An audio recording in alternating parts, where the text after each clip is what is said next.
여러분 아시듯이 오늘은 맥주 감사 주일입니다. 반년 동안 하나님께서 우리에게 베풀어 주신 은혜에 대하여 감사하는 그런 날이죠. 하나님이 우리에게 주신 은혜는 크게 세 가지로 이제 나눈다면, 첫 번째는 보호해 주신 것, 그리고 인도해 주신 것, 그리고 공급해 주신 것, 이 세 가지로 다 이제 정리할 수가 있어요. 하나님이 반년 동안 우리를 보호해 주셨습니다. 이렇게 하나님 앞에 나와서 예배 드릴 수 있게 하셨습니다. 또 지금까지 인도하셨습니다. 그리고 우리에게 먹을 것, 쓸 것을 어떤 사람은 풍족할지도 모르지만 어떤 사람은 풍족하지는 아닐지라도 이렇게 공급해 주셨습니다. 그 하나님의 은혜에 대하여 우리가 감사하는 것입니다. 그런데요, 이 맥주 감사 주일이라고 하는 것은요, 이 절기는 구약 시대의 맥추절이라는 절기에서 유래된 것입니다. 하나님께서 이스라엘 사람들에게 1년에 3차례 3가지의 절기를 꼭 지킬 것을 명령하셨습니다. 그 중에 하나가 뭐냐면은 유월절과 무교절입니다. 원래 이 유월절이라는 것은 이스라엘 사람들을 하나님께서 애굽에서 해방시켜 주신, 구원해 주신 것을 기념하는 날이 바로 유월절이고요. 유월절 바로 다음서부터 이제 애굽에서 나올 때 너무 급하게 나왔기 때문에 밀가루 반죽을 할 때 누룩을 넣지 못하고 나왔기 때문에 그들이 이 유월절을 지나서 누룩이 없는 빵을 먹었다 하는 걸 기념을 해서 이어서 연달아서 이 무교절이라는 것을 2주 동안 15일 동안 지키도록 되어 있었어요. 그걸 우리는 무교절이다 이렇게 말해요. 이 무교절의 의미는 무엇입니까? 뭘 기념하는 거예요? 이스라엘 사람들이 애굽으로부터 구원받은 것, 해방된 것을 기념하고 하나님 앞에 감사하는 절기가 유월절 혹은 무교절이에요. 여러분, 유월절과 무교절을 혼돈하지 마세요. 유월절은 그 하루를 말하는 거고, 무교절은 그 다음부터 2주 동안을 무교절이라. 그래서 그걸 합해가지고 그냥 무교절 이렇게 말하는 것이 이스라엘 사람들에게 있어서 제일 큰 절기예요. 자, 이것은 오늘날 우리에게 어떤 것을 의미하느냐 하면 바로 우리가 사탄의 그 권세로부터 해방되고 구원받은 것을 기념하는 그런 날이 우리의 영적인 무교절이 돼요. 그래서 이것은 매일같이 우리가 지키죠. 우리의 마음속에 기도하면서 우리가 구원받았다는 사실을 이제 감사하죠. 그 다음에 이스라엘 사람들의 두 번째 절기가 뭐냐면은 맥추절이라는 절기입니다. 맥추절. 이 맥추절은 무교절을 지나 50일째 되는 날로 하나님께서 약속하신 그 가나안 땅에 이제 처음으로 들어가서 가나안 땅에서 이제 씨를 뿌려 가지고 처음 보리 열매를 거두고 하나님께 감사하고 지킨 절기가 바로 맥추절입니다. 맥추절. 그러니까 감격스러운 거예요. 그전에는 하나님께서 만나를 내리셔서 먹었는데 이제는 하나님께서 약속하신 그 가나안 땅에서 농사를 지어서 보리를 처음 추수해가지고 하나님 앞에 그냥 감격으로 감사함으로 드렸던 절기가 맥추절이라고요. 자, 오늘날 우리가 드리는 이 맥추 감사주일이 바로 이 두 번째 맥추절과 같은 의미를 가지고 있습니다. 그 다음에 이스라엘의 세 번째 절기가 뭐냐면은 수장절이라는 거예요. 수장절. 이 수장절이라는 말은 뭐냐면 하나님께서 가나안에서 주신 모든 수확물을 저장한 후에 하나님께 감사하면서 드린 절기가 바로 수장절이에요. 수장이라는 말은 그 창고에 잘 보관했다 그런 뜻이죠. 수장절. 오늘날에 우리가 지키는 절기 중에 어떤 것과 비슷합니까? 추수감사절이 바로 이 수장절과 같은 의미를 가지고 있는 것입니다. 자, 이스라엘 사람들이 지키는 이 3대 절기의 공통점이 무엇입니까? 제가 계속 다 말했는데요. 이 세 가지의 절기에서 빠져서는 안 될 게 뭐였어요? 감사. 무교절은 애굽에서 구원받은 것을 감사해서 드리는 절기고, 맥추절은 처음 가나안에 들어가서 처음으로 보리 수확을 하고 하나님 앞에 드리는 절기인데, 거기에 꼭 빠지지 말아야 할 게 뭐였다고요? 감사. 수장절은 그 해 전체 모든 수확을 다 이제 걷어들여서 창고에다가 수장하고 나서 창고에 잘 보관을 하고 나서 하나님 앞에 드리는 절기인데, 그때 꼭 필요한 게 뭐라고요? 감사였어요. 감사. 그러니까 무교절, 맥추절, 수장절, 감사의 이유는 다 달랐지만 공통적으로 있어야 할 게 뭐였느냐면은 감사예요. 감사. 근데 감사가 없는 무교절, 감사가 없는 맥추절, 감사가 없는 수장절은 그야말로 정말 속된 말로 안고 없는 찐빵이었던 거예요. 자, 그런데 이제 출애굽을 한 다음에, 가나안에 들어간 다음에 하나님께서 지키라고 하셨던 그 3대 절기를 이렇게 지키고 그럴 때는 감사가 있었어요. 그런데 점점 세월이 지나고 시간이 지나면서 사람들의 마음속에 하나님을 향한 진정한 감사가 사라지기 시작했어요. 그런데 여전히 뭐는 남아있느냐 하면 형식은 남아있어요. 제사 드리는 것은 항상 남아있었다고요. 그래서 제사를 드릴 때는 어떻게 해야 되고 무엇을 하면 안 되고 무엇을 해야 되고 이런 복잡한 그런 형식이 남아있습니다.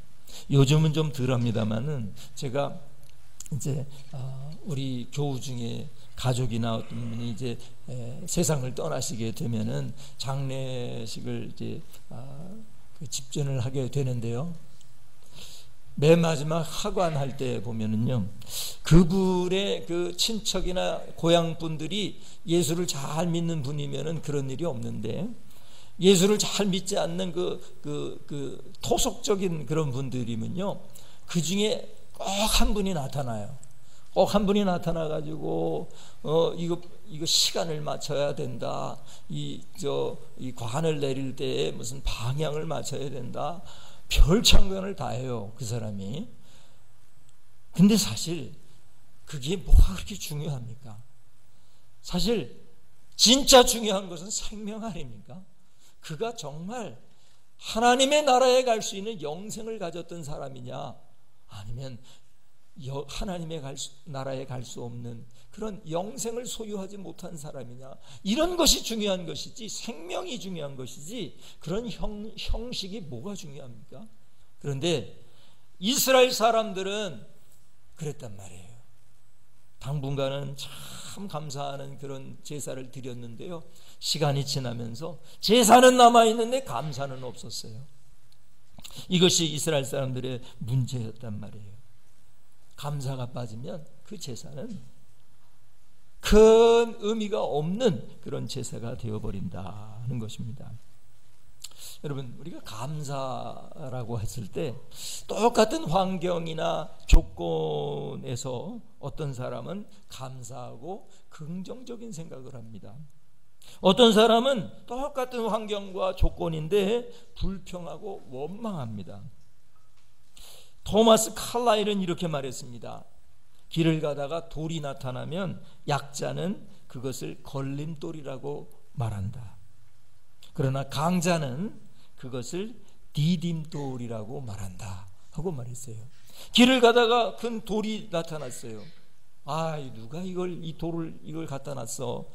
왜 이런 걸림돌을 갖다 놨어? 이렇게 말하는 사람이 있는가 하면, 어떤 사람은 누가 이렇게 디딤돌을 갖다 놨나? 이렇게 말한다는 거예요. 토마스 칼라일이 우리에게 말해준 말입니다. 돌은 변하지 않았어요. 똑같아요. 근데 그 돌을 바라보는 시각이 어떤 사람은 디딤돌이고 어떤 사람은 걸림돌이에요. 근데 무엇이 그것을 결정하는가? 그 사람의 마음이 그것을 결정해요. 그리고 그 사람의 마음이 어떤가에 따라서 시각이 결정이 된다고요. 맥주 감사주의를 맞이하여 하나님께서 주신 은혜를 생각하면 정말 감사할 조건이 참으로 많습니다. 먼저는 우리가 구원받았다는 것, 영생을 얻었다는 것, 이거 너무 감사하죠. 또 하나님께서 우리 예수 영광교회를 개척하게 하시고 하나님께 예배할 수 있게 해주셨던 것, 이거 얼마나 감사한가. 하나님께서 지금까지 우리에게 공급해 주셨던 것, 이거 참 감사합니다. 또 헌신적인 성도들을 주시고 서로 교제할 수 있었던 것, 이거 너무 감사할 일입니다. 또 우리에게 건강 주셨던 것 감사합니다. 우리에게 자녀를 주시고 가족을 주셨던 것 너무 감사합니다. 감사의 조건을 찾으려고 하면은요, 꼬리에 꼬리를 물고 그냥 그 고구마 줄기 나오듯이 감사의 제목이 계속해서 나와요. 감사의 조건을 찾자면 끝이 없을 것 같습니다. 그런데요, 만약 제가 하나님이 주신 은혜에 대해서 감사할 조건을 찾지 않고 아쉬웠던 것, 불만스러웠던 것, 그런 것들을 찾기 시작한다면 그 불평의 목록도 만만치 않을 것입니다. 적지 않을 것입니다. 여러분, 늘 감사하는 사람은 감사해요. 그 감사하는 것 때문에 행복해져요. 왜냐하면 모든 것이 감사할 것으로 보이니까 그렇습니다. 우리는 자꾸만 환경과 조건이 바뀌면 우리가 감사하는 사람이 될 거라고 착각합니다. 조금은 그럴지 모르지만 여러분, 그 사람 크게 안 변합니다. 그 내가 그것만 있으면 감사할 거다 이렇게 했는데 그거 잠깐입니다. 잠깐 감사할지는 모르지만 또 다른 거를 구하기 때문에 더 좋은 것, 더한 것 자꾸 바라기 때문에 감사가 금방 사라져 버립니다. 우리나라가 독일을 이겼을 때요, 지난 주간에 독일 세상을 다 얻은 것 같았죠. 그런데 며칠이 지나니까 그것도 좀 시들해지더라고요. 그런 겁니다. 조건이, 어떤 사건이 우리를 진짜 감사하게 하는 게 아니고 우리를 진짜 행복하게 하는 게 아니에요. 우리의 마음이, 우리의 신앙이 감사하게 만들고 그리고 행복하게 하더라 하는 겁니다. 여러분, 이 세상에서 제일 행복하게 하는 것은 뭐냐면 감사예요. 감사. 우리 옆 사람하고 다시 한번 인사합시다. 참 감사합니다. 정말 마음을 다해서 한번 해요. 제 옆에 계셔서 정말 감사합니다. 인사하세요. 너무 소중한 거예요. 여기 계신 분들이 너무너무 소중한 겁니다. 오늘 시편 50편의 본문에는 감사로 예배하는, 감사로 제사하는 사람이 받게 될 복에 대하여 우리에게 말씀해 주고 있습니다. 근데 오늘날은 제사라고 하지 않고 예배라고 하겠죠. 감사로 예배하는 사람이 받게 될 복이 무엇인가를 우리에게 말해주고 있습니다. 여러분, 감사로 예배드리는 사람은 어떤 복을 받게 됩니까? 그것은 첫 번째로 보시면은 하나님을 기쁘시게 한다는 거예요. 한번 따라합시다. 하나님을 기쁘시게 합니다. 우리 23절을 다 같이 한 목소리로 읽겠습니다. 감사로 제사를 드리는 자가 나를 영화롭게 하나니 그의 행위를 옳게 하는 자에게 내가 하나님의 구원을 보이리라. 또한 우리 15절을 다 같이 한 목소리로 읽겠습니다. 환난 날에 나를 부르라. 내가 너를 건지리니 내가 나를 영화롭게 하리로다. 내가 나를, 다시 말하면 하나님을 영화롭게 하리로다 하고 말합니다. 감사로 예배드리는 사람은 하나님을 영화롭게 한다. 하나님을 기분 좋게 한다는 거예요. 하나님을 영광스럽게 한다는 거예요. 여러분, 하나님을 기쁘시게 하는 것이 왜 복이 됩니까? 하나님을 기쁘시게 하는 것이 왜 복이 돼요, 여러분? 왜냐하면 하나님은 우주의 주인이시기 때문이에요. 하나님은 이 우주의 대통령이신 분이에요. 그래서 그분을 기쁘시게 한다는 것은 하나님의 마음을 얻었다는 것을 의미해요. 하나님이 기뻐하시면요, 끝난 거예요. 끝난 거예요. 하나님이 기뻐하시면 기본적으로 그 사람의 영혼은 영생을 얻게 됩니다. 하나님이 기뻐하시는 사람, 여러분 어떻죠? 요즘 새벽 기도회 때 사도행전을 나눴는데, 사도행전 10장에 고넬료가 나오는데, 고넬료는 원래 이스라엘 사람이 아니죠. 로마 군인이에요. 로마 군인인데 이 사람이 어떻게 된 일인지 유대 지역에 군인으로 파견되고 나서 유대교의 여호와 하나님 앞에 아주 푹 빠져버렸어요, 이 사람이. 그래가지고 유대교인으로 개종을 합니다. 참 흔치 않은 일이죠. 근데 이 사람이 그냥 여호와 하나님을 그냥 믿는 게 아니에요. 보통 잘 믿는 게 아니에요. 아주 경건해요. 기도도 열심히 해요. 그리고 가난한 사람을 구제하는 일을 열심히 합니다. 하나님이 마음이 들었어요. 하나님께서 기쁘게 생각하셨어요. 그래서 고넬료에게 주신 하나님의 가장 큰 복이 무엇입니까? 구원받게 하는 거예요. 어떻게 구원받게 하는 건가? 하나님을 믿었다고 해서, 성부 하나님을 믿었다고 해서 그 상태가 지금 구원받은 것이 아니죠, 여러분. 왜 그렇죠? 아직 예수님을 믿지 못하고 있었기 때문에. 자, 예수님을 믿어야만 구원을 받아요. 그것은 하나님께서 정해주신 구원의 유일한 길이에요.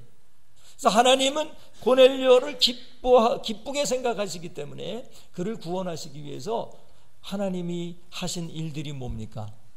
먼저 고넬료에게 나타나셔서 천사를 보내셔서 말씀하세요. 야, 너 요바에 있는 베드로라고 하는 사람을 오라고 좀 요청해라. 그가 너에게 하는 말을 잘 들어라. 이야기합니다. 그리고는 기도하고 있는 요바에 있던 베드로에게 또 나타나셔서 환상을 보여주시죠. 그 환상의 그림이 뭐냐면은 유대인이라고 하면 먹을 수 없는 부정한 그런 짐승들이 공중에서 내려와요. 이거 먹어라. 그러니까 베드로가 뭐라 그럽니까? 저는 어릴 때부터 그런 거 부정한 거 먹은 일이 없습니다. 왜? 이 사람은 유대인이거든요. 유대인은 율법을 생명처럼 지키니까 저 그런 거 못 먹습니다. 돼지고기 좀 못 먹습니다. 원래 세상이 바뀌어서 여러분 돼지고기 먹을 수 있죠. 만약에 여러분이 유대교인이라 그러면요, 돼지고기 먹을 수가 없어요. 돼지는 부정한 동물이거든요. 못 먹는 거예요. 소고기는 먹을 수 있어요. 어쨌든 이 세 번이나 그것을 가르쳐 주지 않아요? 그리고 누군가가 올 텐데 그들을 따라가가라. 그리고 말씀을 전하가라. 이렇게 구체적으로 말씀하셨어요. 그러니까 조금 그 환상이 끝나고 나서 조금 있다가 보니까 사람들이 막 독독독 두들기면서 이 집에 베드로라고 하는 사람이 있습니까? 그래서 이제 베드로가 아하, 그래서 그랬구나 하는 것을 생각하면서 따라가게 됩니다. 그래서 거기서 고넬료가 자기의 가족들 그리고 자기의 친지들 다 모아놓고 베드로에게 말씀을 기다립니다. 베드로가 여러분 얼마나 기가 막힌 설교가예요. 한 번 설교하면 5,000명이 예수 믿었어요. 그리고 두 번째 설교하는 대중설교를 하니까 처음에는 3,000명, 두 번째는 5,000명이 예수 믿는 그런 탁월한 설교가예요. 그런 설교가가 이제 고넬료의 집에 가서 거기에 있는 사람들에게 전하니까 그냥 100% 성령을 받는 거예요. 100% 예수님을 믿는 거예요. 여러분, 어떻게 해서 이런 일이 있었습니까? 먼저 고넬료가 했던 그 경건과 기도와 그리고 구제를 하나님께서 기쁘게 보셨기 때문이에요. 여러분, 하나님이 기쁘게 보시면은요, 끝난다니까요. 우리의 영혼은 기본적으로 구원받는 것은 너무나도 기본이고요. 그 다음에는 하나님이 책임지셔요. 여러분 믿습니까? 그래서 하나님을 기쁘시게 하는 것이 우리에게 결국은 복이 된다는 그런 말입니다. 우리가 하나님을 기쁘시게 하면, 하나님의 마음을 얻으면 세상에서 가장 소중하고 가장 전지전능하신 분을 얻는 것입니다. 이것이 복이 아니고 무엇입니까? 여러분, 일반적으로 감사는요, 어떤 외부적인 환경이나 조건에서 온다고 생각하면 안 됩니다. 진정한 감사는 마음에서 오는 것입니다. 진정한 감사는 하나님을 사랑하는 마음, 하나님을 신앙하는 마음을 통해서 얻어지는 거예요. 하나님을 우리가 알고 하나님의 그 사랑이 얼마나 큰지를 알 때, 우리를 구원하시기 위하여 치르셨던 그 대가가 얼마나 큰지를 알 때, 그때 우리의 마음속에서 감사가 나오는 것이고요, 모든 것이 다 감사로 보이는 것입니다. 홀리랜드라고 하는 건설회사를 운영하고 홀리 장학회를 운영하며 또 간증하고 하러 다니고 연주 활동을 하는 정성일 씨의 이야기입니다. 이 정성일 씨는 2001년도 고속도로에서 바쁘게 가느라고 과속을 하면서 운전을 하다가 그만 교통사고를 당해서 척추를 심하게 다쳤습니다. 병원 응급실에 실려와서 9시간의 긴 수술을 받았습니다. 그러나 척추를 다 고치지 못하고 결국 척추장애 1급 판정을 받았습니다. 하반신 마비로 살아가야 하는 그런 운명이 되었습니다. 정성일 씨는 깨어나서 그 사실을 알고는 그냥 분노의 감정이 나오는 것입니다. 아니, 내게 왜 이런 일이 있었나? 나름 나도 하나님 잘 믿어보겠다고, 예수님 잘 믿어보겠다고 하는 사람이었는데 왜 나에게 이런 불행이 찾아왔나? 막 자살 충동을 느낍니다. 자살을 해보려고 하는데 움직일 수가 없으니까 어떻게 할 수가 없습니다. 약을 먹을래도 먹을 수가 없고, 그 후부터 이 정성일 씨는 모든 것을 다 거부하기 시작합니다. 자신을 위해서 기도하는 아내에게도 막 욕을 해댑니다. 조그만 소홀히 한다 싶으면 간호사에게 막 욕을 합니다. 만나는 사람마다 욕을 합니다. 그렇게 욕을 하면서 3개월을 지냈는데, 휠체어를 타고 병실을 이렇게 다니고 있었는데 어떤 여자분이 정성일 씨에게 이렇게 물었다고 합니다. 어떻게 다치셨어요? 가만히 보니까 술에 취한 여인이었습니다. 그런데 그 여자분이 이렇게 말하는 거예요. 아저씨 아내분은 참 행복하시겠어요. 그 순간 자신을 놀리는 것 같아서 기분이 나빠지고 있는데 그 여자분이 계속해서 이렇게 말하는 거예요. 아저씨, 저의 남편은 다친 지 7년이 넘었어요.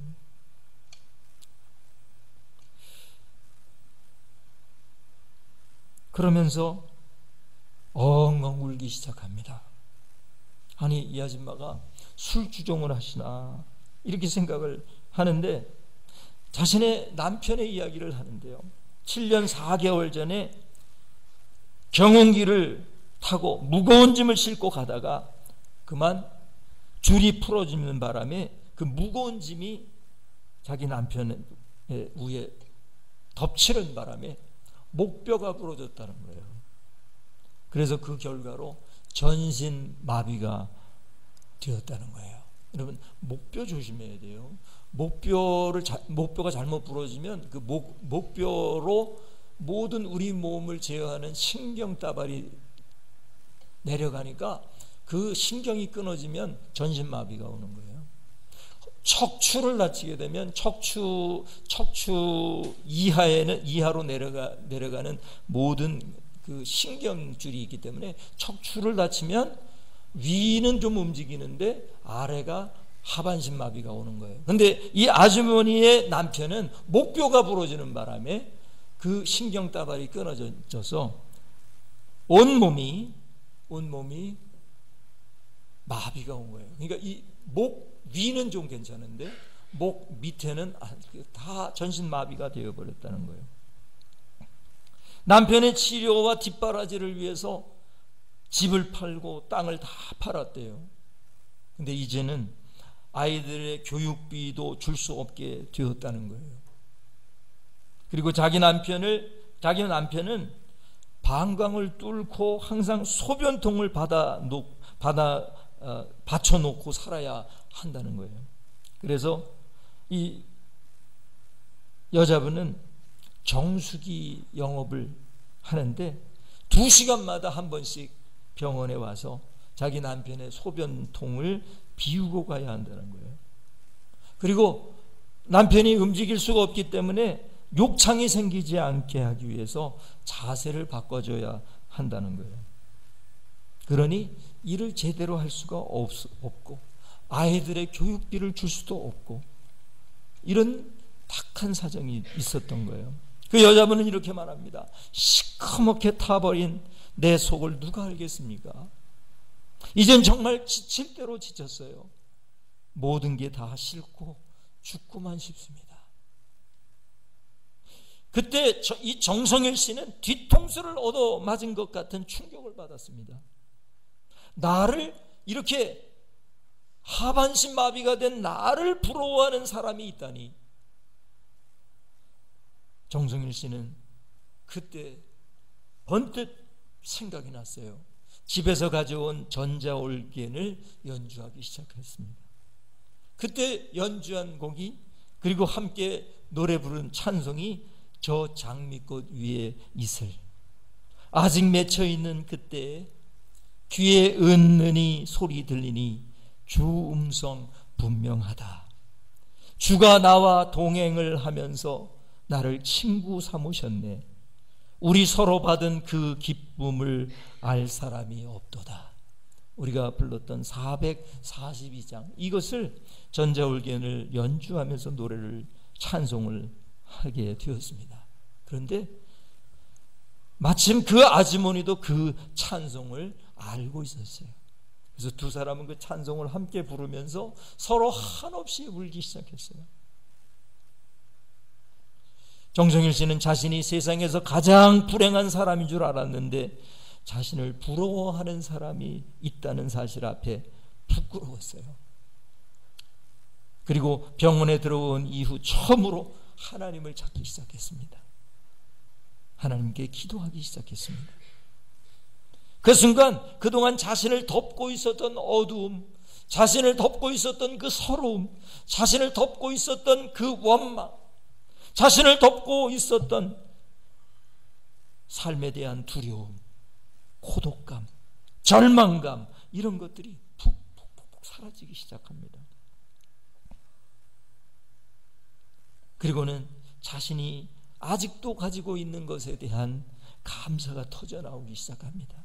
하나님, 제게 제 옆에서 아직도 기도해 주고 있는, 기도해 주는 아내 주신 거 감사합니다. 착한 아이 2아이를 주셔서 감사합니다. 아직도 움직일 수 있는 2팔을 주셔서 감사합니다. 볼 수 있는 눈을 주셔서 감사합니다. 들을 수 있는 귀를 주셔서 감사합니다. 말할 수 있는 입을 주셔서 감사합니다. 글을 쓸 수 있는 생각을 주셔서 감사합니다.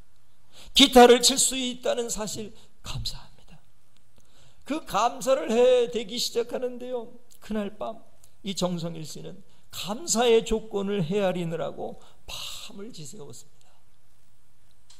그 밤에 그는 진정으로 하나님을 만나는 놀라운 축복을 경험합니다.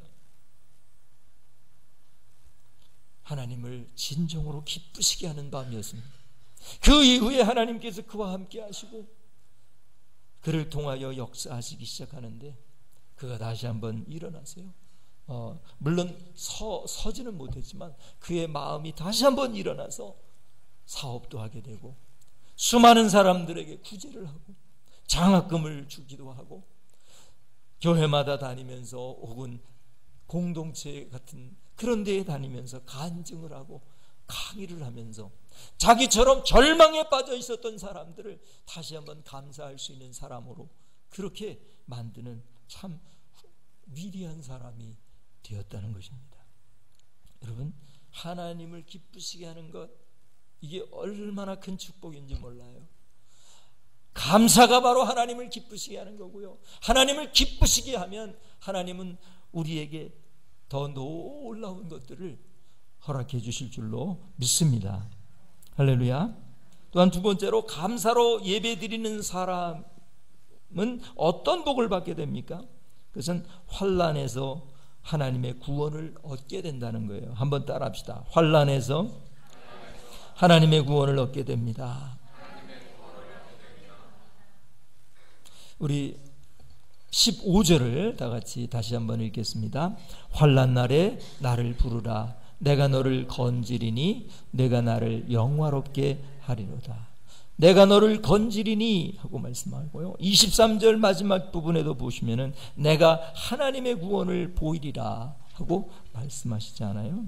여러분, 하나님께 감사로 예배드리는 사람은 하나님께서 환난 날에 건져주시겠다, 구원하시겠다고 말씀합니다. 이것이 바로 감사의 능력이고 감사의 축복입니다. 여러분, 환난을 당했을 때 우리가 어떻게 감사할 수 있습니까? 쉽지가 않아요. 너무나 어려워요. 좋지 않은 소식을 내가 들었는데 어떻게 감사할 수 있겠습니까? 근데요, 의지적으로라도 감사하셔야 돼요.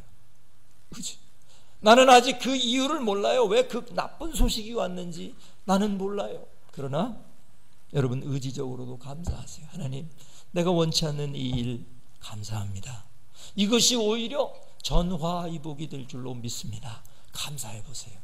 정말 하나님은 그 환난에서 우리를 건져주실 뿐만 아니라 그것이 화인 줄 알았는데 전화위복, 복이 되게 하시는 분이 바로 우리의 하나님이신 줄을 믿습니다. 그래서 아직 내가 이유를 모르잖아요. 그러면 그냥 의지적으로 감사합니다. 그냥 습관적으로라도 감사해 보세요. 그러면 하나님은 그 감사를 통해서 여러분을 건져주실 거예요. 건져주실 정도가 아니라 여러분을 더 소중한 것을 여러분에게 허락해 주실 줄로 믿습니다. 여러분, 하나님께 감사하면 하나님이 기뻐하시고, 하나님이 기뻐하시면 그 환난에서 여러분을 구원해 주시는 일은 어렵지 않아요. 우리가 구원해 내려고 그러면 불가능해요. 그러나 하나님이 우리를 구원해 내려고 하면은 이거는 너무나 쉬운 일이에요. 하나님에게는 쉬운 일이에요. 그러니까 내가 무언가를 해보려고 하지 마시고요, 하나님이 하실 수 있도록 하세요.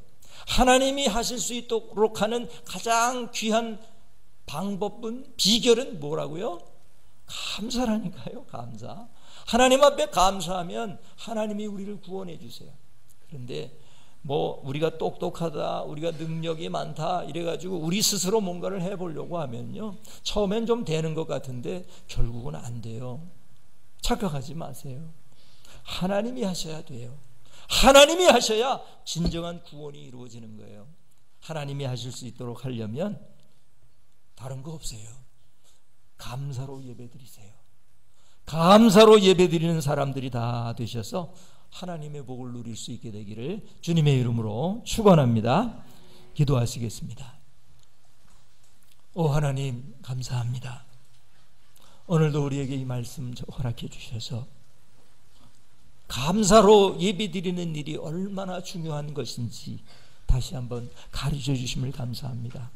맥주 감사주의를 맞이하여 하나님 앞에 맥주 감사주일 예배를 드리게 하시오니 감사합니다. 주님, 우리가 진정 범사에 감사할 수 있는 사람들이 될 수 있게 하여 주시옵소서. 감사로 예배드림으로 말미암아 하나님을 기쁘시게 하는 그런 복 누리게 해 주시옵소서. 하나님을 기쁘시게 함으로 하나님의 마음을 얻을 수 있는 사람이 되게 해 주시옵소서. 그래서 환난 중에도 하나님이 구원해 주시는 그러한 역사가 우리에게 있게 하여 주시옵소서. 감사하옵고 이 모든 말씀 예수님의 이름으로 간절히 기도드리옵나이다. 아멘.